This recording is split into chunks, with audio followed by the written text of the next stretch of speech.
2026ನೇ ಸಾಲಿನ 7ನೇ ತರಗತಿ ವಿದ್ಯಾರ್ಥಿಗಳ ಬೀಳ್ಕೊಡುಗೆ ಪ್ರಯುಕ್ತ ಇವತ್ತೇನಪ್ಪ ಅಂದ್ರೆ ನಿಮ್ಮ ಬಗ್ಗೆ ಕೆಲವು ಅನಿಸಿಕೆಗಳನ್ನು ಮತ್ತು ನಿಮಗೆ ಕೆಲವು ಸಲಹೆ ಸೂಚನೆಗಳನ್ನು ಕೊಡೋಕೆ ಮನಸ್ಸು ಏನಪ್ಪ ಅಂತಂದ್ರೆ ಹೇಳ್ತಾ ಇದೆ. ಅದರ ಪ್ರಯುಕ್ತ ಕೆಲವು ನನ್ನ ಭಾವನೆಗಳನ್ನು, ಕೆಲವು ಅನಿಸಿಕೆಗಳನ್ನು ನಿಮ್ಮ ಮುಂದೆ ಹಂಚ್ಕೊಳ್ತಾ ಇದ್ದೀನಿ. ಈಗ ಮೊದಲನೇದಾಗಿ ಹೇಳ್ತೀವಿ ನಮಗೆ ಫಸ್ಟ್ ಮಾತಾಡೋದಿಗೆ ಒಂದು ತಲೆಗದು ಗ್ರಾಮೀಣ ಪ್ರದೇಶದ ಹುಡುಗರು, ನಾವೆಲ್ಲ ಗ್ರಾಮೀಣ ಪ್ರದೇಶದ ಹುಡುಗರು ಸರ್, ಸಿಟಿ ಹುಡುಗರ ಜೊತೆ ಏನು ಕಾಂಪಿಟೇಷನ್ ಮಾಡೋದು, ನಮ್ಗೆ ಅದು ಕಡಿಮೆ ಅದ, ನಮ್ಗೆ ಇದು ಕಡಿಮೆ ಅದ ಅಂತೆಲ್ಲ ಮನಸ್ಸಾಗ ಬಂದಿರ್ತದೆ. ಹೌದಾ? ಪ್ರತಿಯೊಬ್ಬರಿಗೆ ಇಲ್ಲಿ ಬಂದಿರ್ಬೋದು, ನಿಮಗೂ ಕೂಡ ಬಂದಿರ್ಬೋದು. ಸರ್ ನಾ ಹಳ್ಳಿ ಹುಡುಗ, ನಾನು ಮುಂದೆ ಬರ್ತೀನಿ, ನನಗೆ ಯಶಸ್ಸು ಸಿಗ್ತದ ಏನಿಲ್ಲ, ನನಗೆ ಯಶಸ್ಸು ಸಿಗ್ತದ ಏನಿಲ್ಲೋ ಅಂತ ತಲೆಗೆ ನಿಮ್ಗೆ ಆಲೋಚನೆಗಳು ಬಂದಿರ್ತಾವೆ. ಹೌದಾ? ಅದಕ್ಕೆ ಒಂದು ನೈಜವಾದ ನಡೆದಿರ್ತಕ್ಕಂತಹ ಘಟನೆಯನ್ನು ನಿಮ್ಮ ಮುಂದೆ ನಾನು ಹೇಳ್ತೀನಿ. ಏನಪ್ಪ ಅಂತಂದ್ರೆ ಫಸ್ಟು ಆ ಘಟನೆಯನ್ನು ನೋಡೋಣ, ಲಾಸ್ಟಿಗೆ ಅವ್ರ ಹೆಸರನ್ನು ನೋಡೋಣ. ಒಂದು ಕ್ಲಾಸ್ ನಡೆದಿರ್ತದೆ, ಮೊದಲನೇ ಕ್ಲಾಸು ಮ್ಯಾಥ್ಸ್ ಟೀಚರ್ ತೊಗೋತಿರ್ತಾರೆ. ಹುಡುಗ ಬರ್ತಾನೆ, ಲೇಟಾಗಿ ಬರ್ತಾನೆ, ಸ್ವಲ್ಪ ಕ್ಲಾಸಿಗೆ ಲೇಟಾಗಿ ಬರ್ತಾನೆ. ಗಣಿತ ಟೀಚರು ಜೋರಾಗಿ ಹೊಡೆದ್ಬಿಡ್ತಾರೆ ಅವ್ರಿಗೆ, ಕೈಗೆ ಬಾರಿಸಿದ್ರೆ ಕೈಗೆ ಏನಪ್ಪ ಅಂತಂದ್ರೆ ಬಾಸುಂಡೆಗಳು ಬರ್ತಾವೆ, ಕೈ ಮೇಲೆಲ್ಲ ದರಿ ಬಿಡ್ತಾವೆ. ಅಳ್ಕಂತ ನಿಂತಿರ್ತಾನೆ. ನಿಂದ್ರಣ ಆ ಮ್ಯಾಥ್ಸ್ ಟೀಚರ್ ಕೇಳ್ತಾನೆ, ಯಾಕೆ ಲೇಟಾಗಿ ಬಂದು ಹೇಳಂತಾರಣ. ಆ ಹುಡುಗ ಅಳ್ಕಂತ ಹೇಳ್ತಾನೆ, ಏನಿಲ್ಲ ಸರ್, ನಮ್ಮ ಊರಾಗ ನಾವು ಅಸ್ಪೃಶ್ಯರು, ದಟ್ ಮೀನ್ಸ್ ದಲಿತರು, ನಮ್ಮನ್ನು ಯಾರು ಮುಗಿಸ್ಕೊಳ್ಳ, ಊರೊಳಗೆ ಇಟ್ಟರೆ ನಮ್ಗೆ. ನಾನು ನಮ್ಮಮ್ಮಗೆ ಆರಾಮಿಲ್ಲ, ನಮ್ಮಮ್ಮಗೆ ರೋಗ ಬಂದಕ್ಕೆ ಹಾಸಿಗಿಡ್ದಾಳ, ನಮ್ಮ ಅಪ್ಪನೂ ಇಲ್ಲ. ನಮ್ಮಮ್ಮಗೆ ನಾನು ಅಡಿಗೆ ಮಾಡಿ ಇಟ್ಟು, ನಾನು ಕೂಲಿ ಕೆಲಸ ಮಾಡಿ ನಮ್ಮಮ್ಮಗೆ ಅಡಿಗೆ ಮಾಡಿಟ್ಟು 6 ಕಿಲೋಮೀಟ್ರ್ ಓಡಿಕೆ ಅಂತ ಬರ್ಬೇಕು. ಸಾಲಿ ನಾವು ಊರಿಂದ ಹೊರಗಿವು, ನಮ್ಮನ್ನ ಯಾರು ಜನ ಮುಡ್ಸ್ಕೊಳ್ಳೋ, ಊರಿಂದ ಹೊರಗೆ ಹಾಕ್ಯಾರ ನಮ್ಗೆ. ನಾನು ಕೂಲಿ ಕೆಲಸ ಮಾಡಿ ನಮ್ಮಮ್ಮಗೆ ಅಡಿಗೆ ಮಾಡಿ, ಯಾಕಂದ್ರೆ ನಮ್ಮಮ್ಮ ಆಸಿಡದಳ, ಆಕೆಗೆ ಆರಾಮಿಲ್ಲ, ಆಕೆ ಉಣಿಸಿ ಬುತ್ತಿ ಕಟ್ಕೊಂಡು 6 ಕಿಲೋಮೀಟ್ರ್ ಓಡಿ ಬರ್ಬೇಕು. ಬಸ್ ಇಲ್ಲ ಅವಾಗಂತ, ಓಡಿ ಬರೋದಾಗ ಸ್ವಲ್ಪ ಲೇಟ್ ಆಗ್ತದೆ ಸರ್, ಅದಕ್ಕೆ ನಿಮ್ಮ ಕ್ಲಾಸಿಗೆ ತಡ ಆಯ್ತು ಸರ್ ಅಂತ ಆ ಹುಡುಗ ಹೇಳ್ತಾನೆ. ಅವಾಗ ಗಣಿತ ಟೀಚರಿಗೆ ಭಾಳ ಫೀಲ್ ಆಗಿಬಿಡ್ತದೆ, ಅರೆ ಕೇಳಬೇಕಾಗಿತ್ತು, ನಾನು ತಪ್ಪಾಯ್ತಲ್ಲ ಅಂತ. ಯಾಕೆ ಗಣಿತ ಟೀಚರ್ ಕೇಳ್ತಾರಪ್ಪ ಅಂದ್ರೆ ಆ ಹುಡುಗರು ಬೈದು ಹೊರಗೆ ನಿಲ್ಲಿಸಿರ್ತಾರೆ ಫಸ್ಟಿಗೆ. ಸರ್ ನಾನು ಬರಲೇನ್ರಿ ಒಳಗಂತಂದ್ರೆ, ಇಲ್ಲ ಬೇಡ ನೀವು ಹೊರಗೆ ನಿಂದ್ರಂತ ಕೇಳಿಸಿರ್ತಾರೆ. ಈಗ ಕಿಟಕಿ ಇರ್ತಾವೆ, ಸರ್ ಬೋರ್ಡ್ ಮೇಲೆಲ್ಲ ಲೆಕ್ಕ ಬರೀತಿರ್ತಾರೆ. ಒಳಗೆ ಕುಂತಿರೋ ಹುಡುಗರು ಬರ್ಕೊತಿರಲ್ಲ, ಬಟ್ ಆ ಹುಡುಗ ಹೊರಗೆ ಹಾಕಿದ ಹುಡುಗ ಹಿಂಗೆ ನೋಡ್ತಾರೆ, ಕರೆಕ್ಟಾಗಿ ಬರ್ಕೊತಿರ್ತಾನೆ. ಸರ್ ಏನು ಹೇಳಕತ್ತಾರ ಭಾಗದ ಅಲ್ಲೇ ಈ ಟೈಪ್ ಕಿಟಕಿ ಇರ್ತಾವ, ಕಿಟಕಿಯಾಗಿ ನೋಡಿದ್ರು ಸರ್ ಏನು ಗಣಿತ ಬರ್ತಾರೆ ಅದನ್ನೆಲ್ಲ ಬರ್ಕೊತಿರ್ತಾರೆ. ಅದನ್ನು ಸರ್ ನೋಡ್ತಾರೆ. ಇಲ್ಲಿ ಒಳಗೆ ಕುಂತಿರೋರಿಗೆ ನನ್ನ ಪಾಠ ಕರೆಕ್ಟ್ ಕೇಳೋವಲ್ರು, ಅವನಿಗೆ ನಾನು ಬೈದು ಹೊರಗೆ ಹಾಕಿನಿ, ಆ ಹುಡುಗ ಕರೆಕ್ಟ್ ಪಾಠ ಕೇಳಕತ್ತಾನಲ್ಲ, ಈ ಹುಡುಗ ಏನೋ ವಿಶೇಷ ಇರ್ಬೋದು ಅಂತ ಹೋಗಿ ಅವಾಗ ಕೇಳ್ತಾರೆ. ಆಟೋತಿ ಹೊಡೆದಿರ್ತಾರೆ, ಹೋಗಿ ಕೇಳ್ತಾರೆ, ನೋಡ್ತಾರೆ ಕಾಪಿ ಇಷ್ಟು ನೀಟ್ ಬರೆದಿರ್ತಾನೆ, ಒಳಗೇನಾದ ಏನು ಆ ಟೀಚರ್ ಹೊರಗಿರ್ತಾನೆ, ಹೊರಗೆ ನೋಡ್ತಾನೆ ಕಿಟಕಿಯಾಗ ಆ ಹುಡುಗ ಎಲ್ಲ ನೀಟಾಗಿ ಬರ್ಕೊಂಡಿರ್ತಾನೆ. ಈ ಬೋರ್ಡ್ ಮೇಲೆ ಏನು ಬರೆದಿರ್ತಾರ ಎಲ್ಲರೂ ಅವನ ಕಾಪಿಗಿರ್ತದೆ, ಒಳಗೆ ಕುಂತವ್ರು ಕರೆಕ್ಟ್ ಕೇಳಿರಲ್ಲ. ಅವಾಗ ಮ್ಯಾಥ್ಸ್ ಟೀಚರಿಗೆ ಅಫ್ಸೋಸ್ ಆಗ್ತದೆ, ಏನು ಒಳಗೆ ಕುಂತಿರೋರು ನನ್ನ ಪಾಠ ಕೇಳಿಲ್ಲ, ಇವನಿಗೆ ಹೊಡೆದು ಹೊರಗೆ ಹಾಕಿನಿ, ಆದರೂ ಕೂಡ ಕಿಟಕಿಯಿಂದ ಅವೆಲ್ಲ ಕರೆಕ್ಟಾಗಿ ಬರ್ಕೊಂಡನಲ್ಲ ಅಂತ ಕೇಳಿದಾಗ ಈ ಕಥೆಯನ್ನು ಹೇಳ್ತಾನೆ ಹುಡುಗ. ಇಲ್ಲ ಸರ್, ನಮ್ಗೆ ಹಿಂಗೆ ಊರು ಹೊರಗೆ ಹಾಕ್ಯಾರ, ನಾನು ನಮ್ಮಮ್ಮಗೆ ಆರಾಮಿಲ್ಲ, ಆಕೆ ಹಾಸಿಗಿಡದಳ, ನಾನು ಕೂಲಿ ಕೆಲಸ ಮಾಡಿ ನಮ್ಮಮ್ಮ ಉಳಿಸಿ ಬುತ್ತಿ ಕಟ್ಕೊಂಡು 6 ಕಿಲೋಮೀಟ್ರ್ ಬಸ್ ಇಲ್ಲಾಡ್ದಂಗೆ ಸಾಲಿ ಹೊಡೆ ಬರ್ತೀನಿ, ಹಿಂಗಾಗಿ ಸ್ವಲ್ಪ ಲೇಟ್ ಆಗ್ತದೆ ಸರ್ ಅಂತ ಹೇಳ್ತಾನೆ. ಆ ಹುಡುಗ ಮುಂದೆ ಓದಿ ಆಮೇಲೆ ಗಣಿತ ಟೀಚರ್ ಆಯ್ತಪ್ಪ ಬಾ ಇವತ್ತಿನ ಚೆನ್ನಾಗಿ ಓದಂತ ಸಪೋರ್ಟ್ ಮಾಡ್ತಾರೆ. ಮುಂದೆ ಆ ಹುಡುಗ ಚೆನ್ನಾಗಿ ಓದಿ ಭಾರತ ಮತ್ತು ಅಮೆರಿಕದ ರಾಯಭಾರಿ ಆಗ್ತಾನೆ. ಮುಂದೆ ಅದೇ ಹುಡುಗ ಭಾರತದ ಉಪರಾಷ್ಟ್ರಪತಿ ಆಗ್ತಾನೆ, ಮತ್ತು ಮುಂದೆ ಅದೇ ಹುಡುಗ ಭಾರತದ ರಾಷ್ಟ್ರಪತಿಯಾಗಿ ರಿಟೈರ್ಮೆಂಟ್ ಆಗ್ತಾನೆ. ಆ ಹುಡುಗ ಮತ್ತಾರಲ್ಲ, ಕೇರಳದ ಕೆ ನಾರಾಯಣನ್, ಹೇಳಿರ್ಬೇಕು ಹೆಸರು ನೀವು. ಇವರು ಭಾರತದ ರಾಷ್ಟ್ರಪತಿಗಳು ಕೆ ನಾರಾಯಣನ್. ಅವರು ಕೂಡ ನಿಮ್ಮ ಸರ್ಕಾರಿ ಶಾಲೆದಾಗ ಇದೇ ಬೆಂಚದಾಗ ಕುಂತು ಓದಿರ್ತಕ್ಕಂಥ ಒಬ್ಬ ಬಡ ಅಸ್ಪೃಶ್ಯ ಹುಡುಗ. ಅವ್ರ ಹುಡುಗನು ಕೂಡ ಅನ್ಸ್ಬೋದಿತ್ತಲ್ಲ, ಅವ್ರಷ್ಟು ಕಷ್ಟ ನಿಮ್ಗೆ ಅವ್ರ ಕಷ್ಟ ಏನಿತ್ತು, ಊರು ಹೊರಗಿಟ್ಟಿದ್ರು ಜನ. ಅವ್ರ ಅಮ್ಮಗೆ ಹಾಸಿಗೆ ಹಿಡಿದಿದ್ಲು, ಅನ್ನ ಇಲ್ಲ, ಯಾರೂ ಇಲ್ಲ, ಕೂಲಿ ಕೆಲಸ ಮಾಡ್ಕೊಂಡು ಬಂದು ಅಮ್ಮಗೂ ತಾನೇ ಅಡಿಗೆ ಮಾಡಿ ಅಮ್ಮು ಕುಣಿಸಿ ಬುತ್ತಿ ಕಟ್ಕೊಂಡು 6 ಕಿಲೋಮೀಟ್ರ್ ಓಡಿ ಬರೋದು. 6 ಕಿಲೋಮೀಟ್ರ್ ಬಸ್ ಇದ್ದಿದ್ದಿಲ್ಲ ಆ ಕಾಲಕ್ಕೆ. 6 ಕಿಲೋಮೀಟ್ರ್ ಓಡಿ ಬಂದು ಶಾಲೆ ಕಲಿತು, ಸರ್ಕಾರಿ ಶಾಲೆ ಕಲಿತು, ಮುಂದೆ ಅಮೆರಿಕದ ಭಾರತದ ರಾಯಭಾರಿಯಾಗಿ ಉಪರಾಷ್ಟ್ರಪತಿಗಳಾಗಿ ರಾಷ್ಟ್ರಪತಿಯಾಗಿ ರಿಟೈರ್ಮೆಂಟ್ ಆಗ್ತಾನೆ ಒಬ್ಬ ಸರ್ಕಾರಿ ಶಾಲೆ ಹುಡುಗ ಅಂತಂತಂದ್ರೆ ನಮ್ಗೇನು ಕೊಡ್ತೇ ಅದ? ಹೌದಾ? ನಮ್ಗೆ ಅನಿಸ್ತಿರ್ತದೆ ಸರ್ ನಾವು ಹಳ್ಳಿ ಹುಡುಗರಿ, ಅವ್ರನ್ನ ಹಳ್ಳಿ ಹುಡುಗನೇ, ಇದು ಇಂಥ ಬೆಂಚ್ಗಳದಾಗೆ ಕುಂತು ಓದಿದವರು ಅವರು. ಅವ್ರಿಗೆ ಸವಲತ್ತು ನಿಮ್ಮ ಸವಲತ್ತು ಸ್ವಲ್ಪ ವಿಚಾರ ಮಾಡಿರಿ. ಹೌದಾ? ನಿಮ್ಗೆ ಎಷ್ಟೋ ಬಂದ ಮೇಲಿರಿ ಅವ್ರಿಗಿಂತ ಮೇಲೆ. ಹೌದಾ ಇಲ್ಲ? ಅವರಷ್ಟು ಕಷ್ಟಗಳಂತೂ ನಿಮಗಿಲ್ಲ. ಆ ಬಾಲಕ ಯಾರಂತ ಹೇಳಿದೆ, ಕೇರಳದ ಕೆ ನಾರಾಯಣನ್. ಅವರು ಭಾರತದ ರಾಷ್ಟ್ರಪತಿಗಳು, ಉಪರಾಷ್ಟ್ರಪತಿಗಳನ್ನು ಅವರು. ಮತ್ತೆ ಇನ್ನೊಬ್ಬ ಭಾರತದ ಕ್ಷಿಪಣಿ ಪಿತಾಮಹ ಡಾಕ್ಟರ್ APJ ಅಬ್ದುಲ್ ಕಲಾಂ. ಅವ್ರ ಜೀವನ ಅಂತ ನಿಮ್ಗೆ ಗೊತ್ತದ. ರಾಮೇಶ್ವರಂದಾಗ ಮೀನುಗಾರರ ಕುಟುಂಬದಾಗ ಹುಟ್ಟುತ್ತಾರೆ. ಬೆಸ್ತರಿಂದ ಮೀನುಗಾರರ ಕುಟುಂಬದಾಗ ಹುಟ್ಟುತ್ತಾರೆ. ಅಲ್ಲಿನೂ ಕೂಡ ಅವ್ರು ಹೋಗಿದ್ದು ಸರ್ಕಾರಿ ಶಾಲೆಗೆ. ಸರ್ಕಾರಿ ಶಾಲೆದಾಗ ಇದೇ ರೀತಿ ಬೆಂಚ್ಗಳು, ಅಲ್ಲಿ ಮರಳಿನ ದಟ್ ಮೀನ್ಸ್ ಸಮುದ್ರದ ದಂಡಿಗಿರ್ತಕ್ಕಂಥ ಮರಳುಗಳ ಮೇಲೆ ಏನಪ್ಪ ಅಂದ್ರೆ ಕುಂತು ಶಾಲೆ ಕಲಿತಿದ್ರು ಆ ಕಾಲಕ್ಕೆ. ಅವರಿಗೂ ಕೂಡ ಒಬ್ಬ ಟೀಚರ್ ಪಕ್ಷಿದ ಬಗ್ಗೆ ಪಾಠ ಮಾಡುತ್ತೆ, ಹೊರ ಕರ್ಕೊಂಡು ಬಂದು ಹೇಳ್ತಿರ್ತಾರೆ. ಆ ಪಕ್ಷಿಯನ್ನು ತೋರಿಸ್ತಾರೆ ಈ ರೀತಿ. ಅವಾಗ ಅವ್ರು ತಲೆ ಕಾನ್ಸೆಪ್ಟ್ ಮಾಡ್ತಾರೆ, ನಾನು ಕೂಡ ಮುಂದೆ ಏರೋನಾಟಿಕಲ್ ಇಂಜಿನಿಯರಿಂಗ್ ಆಗಬೇಕು ಅಂತ. ಆ ಕನಸನ್ನು ಬಿತ್ತಿದವರು ಏನಪ್ಪ ಅಂದ್ರೆ ಅವರ ಪ್ರಾಥಮಿಕ ಶಾಲೆ ಶಿಕ್ಷಕರು.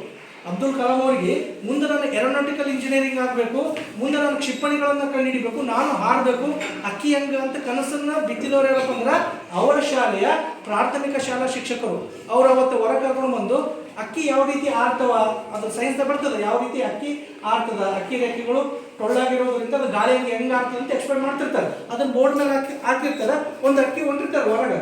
ಇದ್ಯಾಕೆ ಸೀದಾ ಡೈರೆಕ್ಟ್ ಅಕ್ಕಿನೇ ತೋರ್ಸಂಬ ಅಂತೇಳಿ ಹೊರಗೆ ಕರ್ಕೊಂಡ್ಬರ್ತಾರೆ ಎಲ್ಲ ಹುಡುಗರಿಗೆ. ಕರ್ಕೊಂಡ್ಬಂದು ಸಮುದ್ರದ ಕಿನಾರಲ್ಲಿ ಇರ್ತಕ್ಕಂಥ ಅಕ್ಕಿ ಮ್ಯಾಲ ಹೋಗೋದೆಲ್ಲ ತೋರಿಸ್ತಾರೆ. ಹುಡುಗರೆಲ್ಲ ನೋಡ್ತಾರೆ. ಅವಾಗ ಡಾಕ್ಟರ್ ಅಬ್ದುಲ್ ಕಲಾಂ ಅವರಿಗೆ ಒಂದು ಕನಸು ಬೀಳ್ತಾರೆ. ಕನಸು ಮನಸ್ಸಿನಾಗ ಅನ್ಕೋತಾರೆ, ನಾನು ಕೂಡ ಮುಂದೆ ಹಿಂಗೆ ಆಡಬೇಕು, ನಾನು ಕೂಡ ಮುಂದೆ ಹಿಂಗೆ ಆಗಬೇಕು, ನಾನು ಕೂಡ ಏರೋನಾಟಿಕಲ್ ಇಂಜಿನಿಯರಿಂಗ್ ಮಾಡಬೇಕು, ನಾನು ವಿಮಾನ ನಡೆಸಬೇಕು, ಮುಂದೆ ನಾನು ಭಾರತದ ಕ್ಷಿಪಣಿ ಪಿತಾಮಹ ಆಗ್ಬೇಕಂತ ಕನಸು ಅವಾಗೆ ಕಾಣ್ತಾರ. ಆ ಕನಸಿನಿಂದ ಬೆನ್ನತ್ತರ, ಕಷ್ಟಪಟ್ಟು ಹೋಗ್ತಾರ, ಮುಂದೆ ಭಾರತದ ಕ್ಷಿಪಣಿ ಪಿತಾಮಹ ಆಗ್ತಾರೆ. ನೋಡ್ರಿ, ಇಸ್ರೋದಾಗ ಕೆಲಸ ಮಾಡ್ತಾರೆ ಗೊತ್ತು ನಿಮಗೆಲ್ಲ, ಇಂಡಿಯನ್ ಸ್ಪೇಸ್ ರಿಸರ್ಚ್ ಆರ್ಗನೈಸೇಷನ್. ಭಾರತದಾಗ ಏನು ಸ್ಯಾಟಲೈಟ್ಗಳು ಏನು ಬಾಹ್ಯಾಕಾಶಕ್ಕೆಲ್ಲ ಕೆಲಸ ನಡೀತಕ್ಕಂಥ ಕೇಂದ್ರ ಅದೇ. ಅದ್ರದ್ದು ಕೇಂದ್ರ ಕಚೇರಿ ಬೆಂಗಳೂರಿನಾಗ. ಇಸ್ರೋದಾಗ ದೊಡ್ಡ ಸೈನ್ಸಿಸ್ಟು ಅಬ್ದುಲ್ ಕಲಾಂ ಆ ಕಾಲಕ್ಕೆ. ಅವ್ರ ಕ್ಯಾಪ್ಟನ್ಶಿಪ್ದಾಗೆ ಸಂಸ್ಥೆಗಳ ಇಂಜಿನಿಯರಿಂಗ್ ಎಲ್ಲ ಅವ್ರ ಕೈಗೆಲ್ಲ ಕೆಲಸ ಮಾಡ್ತಕ್ಕಂಥ ಕಾಲ. ಆ ಕಾಲದಾಗ ಇಸ್ರೋದಾಗ ಕೆಲಸ ಮಾಡ್ತಾಗ 15 ದಿವಸ, ಒಂದು ದಿವಸ ಲೀವ್ ಆಗ್ತಿರಲ್ಲ. ಈವನ್ ಸಂಡೇ ಕೂಡ ಒಂದು ದಿವಸ ಲೀವ್ ತಗೊಂಡು ದಿನ ಕೆಲಸ ಮಾಡ್ತಿರ್ತಾರೆ.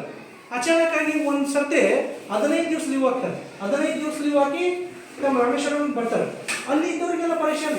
ಅಬ್ದುಲ್ ಕಲಾಂ ಅವರು ಒಂದು ದಿವಸ ಲೀವ್ ಆಗಲಾರ್ದ ಮನುಷ್ಯ 15 ದಿವಸ ಲೀವ್ ಹಾಕಿ ಹೋಗ್ಯಾರ, ಏನಾಗಿರ್ಬೋದು ನೋಡ್ಕೊಂಬರಂಬ ಅಂತೇಳಿ ಒಬ್ರು ಹೋಗ್ತಾರೆ.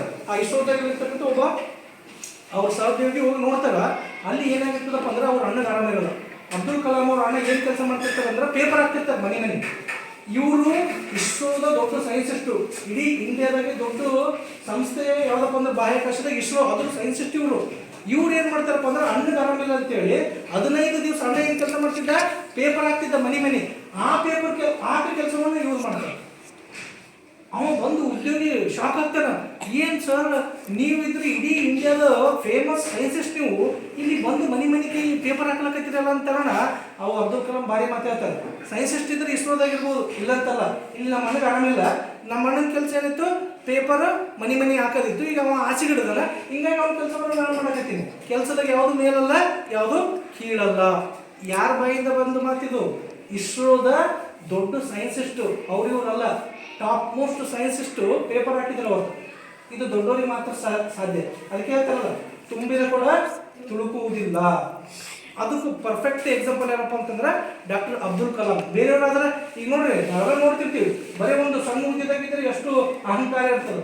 ಅವರು ಇಡೀ ಇಂಡಿಯಾದಾಗೆ top most engineering, top most scientist ಮನೆ 15 ದಿವಸ ಪೇಪರ್ ಹಾಕಿದ್ರು. ಯಾಕೆ? ಅವರು ಓದಿದ್ದು ಸರ್ಕಾರಿ ಶಾಲೆದಾಗೆ, ಕನಸು ಕಂಡಿದ್ದು ಸರ್ಕಾರಿ ಶಾಲೆದಾಗೆ.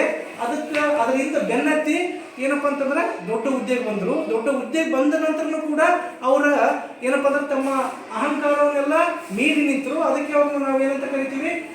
ಜನಮೆಚ್ಚಿದ ರಾಷ್ಟ್ರಪತಿಗಳಂತ ಕರಿತೀವಿ. ರಾಷ್ಟ್ರಪತಿಗಳು ಭಾಳ ಮಂದಿ ಆಗಿ ಹೋಗ್ಯಾರ, ಆದರೆ ಅಬ್ದುಲ್ ಕಲಾಂ ಅವ್ರ ಹೆಸರು ಯಾರು ಬರಲ್ಲ. ಎಸ್ಪೆಷಲಿ ಸ್ಟೂಡೆಂಟ್ಗಳು, ಅವ್ರು ಜಾಸ್ತಿ ಸ್ಟೂಡೆಂಟ್ಗಳ ಜೊತೆಗೆ ಸಂವಾದ ಮಾಡ್ತಿದ್ರು. ಎಲ್ಲೇ ಬಂದ ಶಾಲೆಗಳಿಗೆ ಜಾಸ್ತಿ ಹೋಗ್ತಿದ್ರು, ಅವರು ವಿದ್ಯಾರ್ಥಿಗಳ ಜೊತೆಗೆ ಜಾಸ್ತಿ ಮಾತಾಡ್ತಿದ್ರು ಅವರು. ಅದಕ್ಕೆ ಅವ್ರನ್ನ ಏನಂತೀವಿ, ವಿದ್ಯಾರ್ಥಿಗಳ ನೆಚ್ಚಿನ ರಾಷ್ಟ್ರಪತಿ ಅಂತ ಕರಿತಿದ್ರು. ಇಡೀ ನಮ್ಮ ಇಂಡಿಯಾದ ಫಸ್ಟ್ ಕ್ಷಿಪಣಿಯನ್ನು ಹಿಂದಕ್ಕೆಲ್ಲ ನಾವು ಬೇರೆ ದೇಶದಿಂದಲೇ ತಗೊಳ್ತಿದ್ದೀವಿ. ನಮ್ಮಲ್ಲೇ ಕ್ಷಿಪಣಿಗಳು ಉಡಾವಣೆ ಆಗಂಗ ಲೋಕಲ್, ಈಗೇನು ಲೋಕಲ್ ಫಾರ್ ವೋಕಲ್ ಅಂತ ಕರಿತೀವಲ್ಲ, ಆ ಕಾಲಕ್ಕೆ ಮಾಡಿದ್ರು. ಅದನ್ನು ಫಸ್ಟ್ ಕ್ಷಿಪಣಿಗಳು ಇಂಡಿಯಾದಾಗೆ ಕ್ಷಿಪಣಿ ತಯಾರಿಸಿದವರು ಯಾರಪ್ಪ ಅಂತಂದ್ರೆ ಡಾಕ್ಟರ್ APJ ಅಬ್ದುಲ್ ಕಲಾಂ ಅವರು. ಅವ್ರು ಓದಿದ್ರು ಕೂಡ ಸರ್ಕಾರಿ ಶಾಲೆದಾಗೆ. ಅವ್ರನ್ನೂ ಕೂಡ ಹಳ್ಳಿ ಮನುಷ್ಯನೇ, ಹಳ್ಳಿಯಿಂದಲೇ ಬಂದವರು. ಬೆಸ್ತರ ಮನೆಯಲ್ಲಿ ಹುಟ್ಟಿರ್ತಕ್ಕಂಥ ಒಬ್ಬ ಮಗ. ಅವ್ರಕ್ಕಿಂತ ನಿಮ್ಗೇನೋ ಅಷ್ಟಿದಿಲ್ಲ, ಹೌದಾ ಇಲ್ಲ? ಬೀದಿ ದೀಪದಾಗ ಓದ್ತಾರ, ಲೈಟ್ ಇರೋದಿಲ್ಲ, ಬೀದಿ ದೀಪದಾಗ ಓದ್ತಾರ.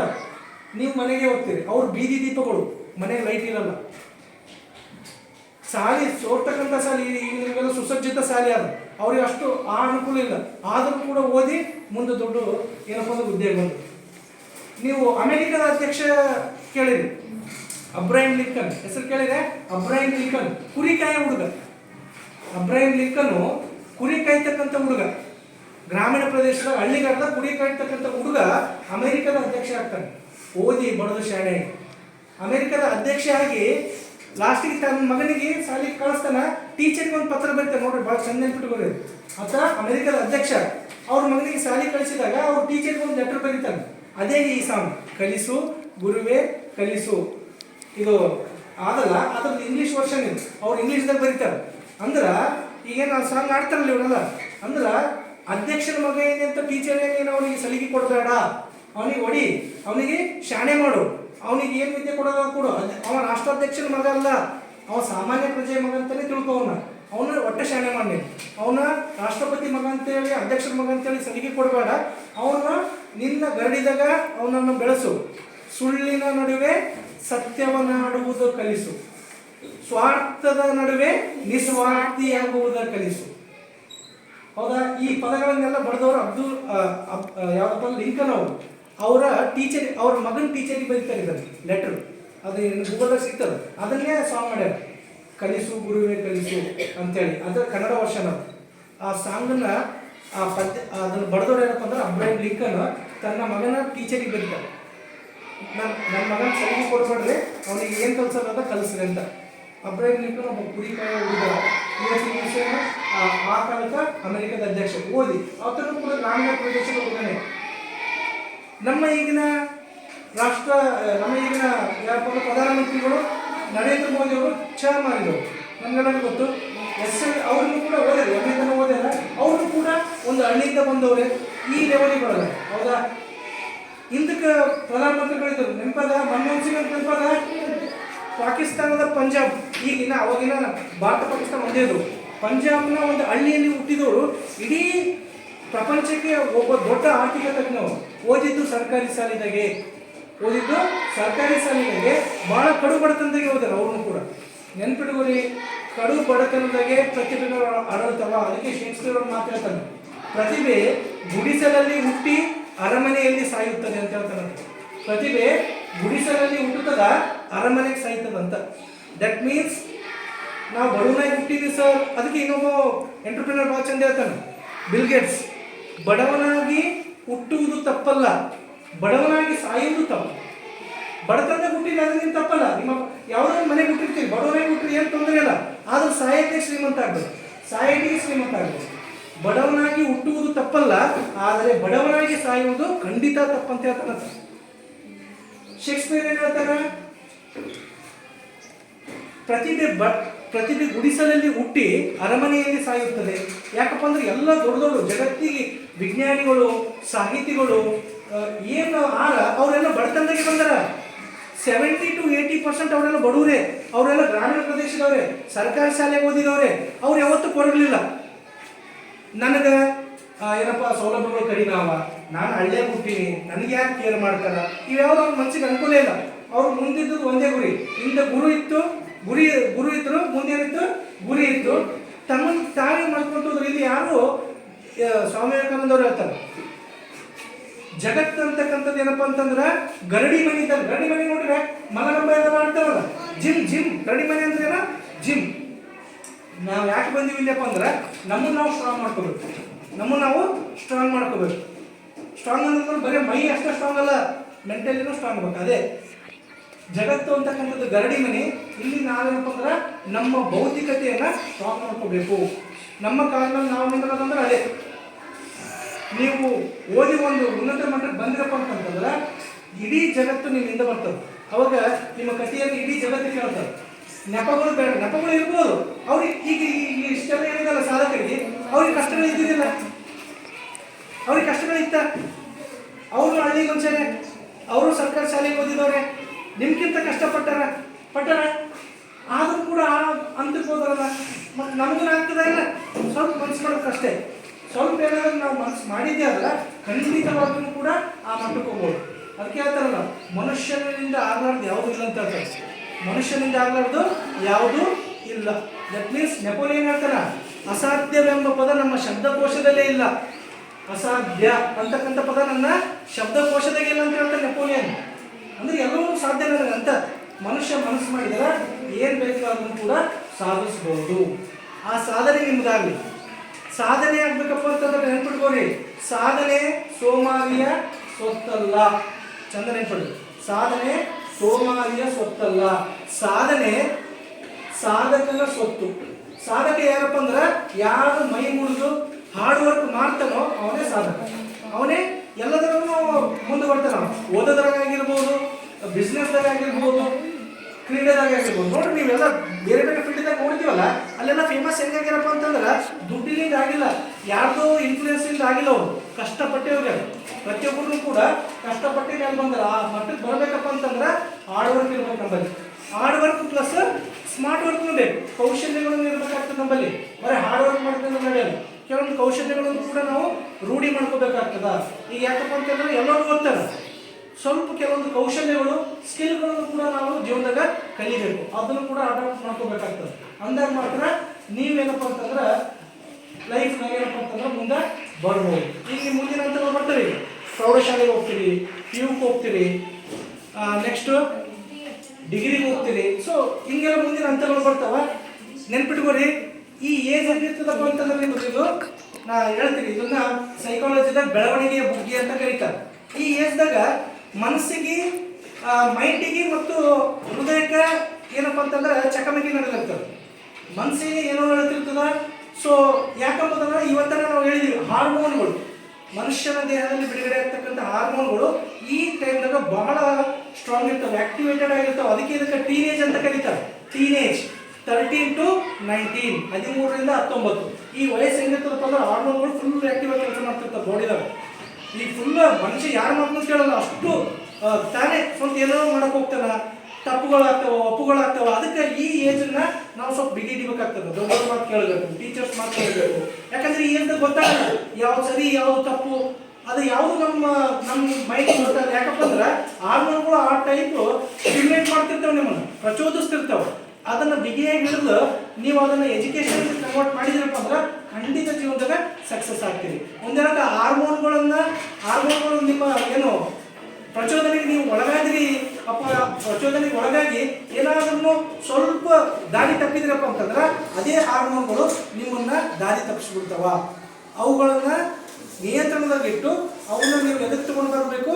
ಎಜುಕೇಶನ್ ಮಾರ್ಗಕ್ಕೆ ತಂದಿದ್ದೇ ಆದ್ರೆ ಕಂಪಲ್ಸರಿ ಏನಪ್ಪ ಅಂದ್ರೆ ನೀವೆಲ್ಲರೂ ಕೂಡ ಸಾಧನೆ ಮಾಡ್ಬೋದು, ಎಜುಕೇಶನ್ ಮುಂದೆ ಬರ್ಬೋದು.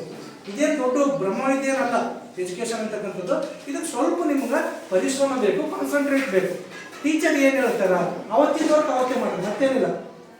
ಸಿಂಪಲ್, ಅವತ್ತಿನ ವರ್ಕ್ ಅವತ್ತೇ ಮಾಡ್ರಿ, ಯಾವುದು ಉಳಿಸ್ಕೋಬೇಡ್ರಿ. ಇವತ್ತೇನು ಪಾಠಗಳಾಗ್ಯಾವ ಮನೆಗೆ ಹೋಗಿ ಇವತ್ತೇನು ಯಾವ್ಯಾವ ಟೀಚರ್ ಏನೇನು ಹೇಳಿದ್ರೆ ಕರೆಕ್ಟಾಗಿ ಅದನ್ನು ಫಾಲೋ ಅಪ್ ಮಾಡ್ಕೊಂಡು ಬರ್ರಿ, ಕರೆಕ್ಟಾಗಿ ಆಗ್ತಾರೆ. ನಾ ಎಲ್ಲೇನೋ ವಾರಕ್ಕೊಮ್ಮೆ ಓದ್ತೀನಿ, ತಿಂಗಳಿಗೊಮ್ಮೆ ಓದ್ತೀನಿ, 15 ದಿವಸಕ್ಕೊಮ್ಮೆ ಓದ್ತೀನಿ ಅಂದ್ರೆ ಆಗಲ್ಲ, ಲೋಡ್ ಆಗಿಬಿಡ್ತದೆ ಮೈಂಡಿಗೆ. ಹಿಂಗಾಗಿ ಡೇ ಟು ಡೇ ವರ್ಕನ್ನು ಮಾಡ್ಕೊತ ಬಂದಿದ್ದೆ ಆದ್ರೆ ಖಂಡಿತವಾಗ್ಲೂ ಕೂಡ ಏನಪ್ಪ ಅಂದ್ರೆ ನಿಮ್ಗೆ ಸಕ್ಸಸ್ ಸಿಗ್ತದ. ಸೊ ಇಷ್ಟನ್ನೆಲ್ಲ ನೀವು ಮಾಡೇ ಮಾಡ್ತೀರಿ ಅಂತ ನನಗೆ ಭರವಸೆ ಅದ.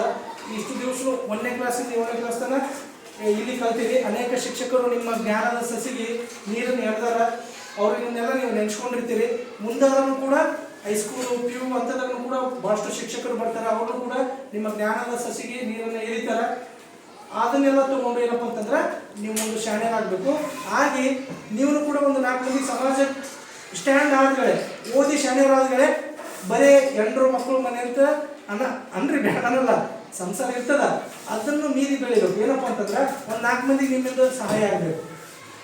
ನೀವು ಈ ಬಡತನದಾಗ ಹುಟ್ಟಿ ಬೆಳೆದು ದೊಡ್ಡ ಶಾಣೆಯರಾದ್ಗಳೇ ನೆಕ್ಸ್ಟ್ ಮತ್ತೆ ಯಾರಾದರೂ ಬಡವರಿದ್ರು ಅವ್ರಿಗೆ ಒಂದು 4 ಮಂದಿಗೆ ಸಹಾಯ ಆಗ್ಬೇಕು. ಇಲ್ಲಿಂದ ಅಪ್ಪ ಅಮ್ಮ ಹೆಂಡ್ರು ಮಕ್ಕಳು ಅಂತ ಕಾಮನ್ ಆಗಿ ಮಾಡೇ ಮಾಡ್ತೀರಿ, ಅದೇನು ದೊಡ್ಡದಲ್ಲ.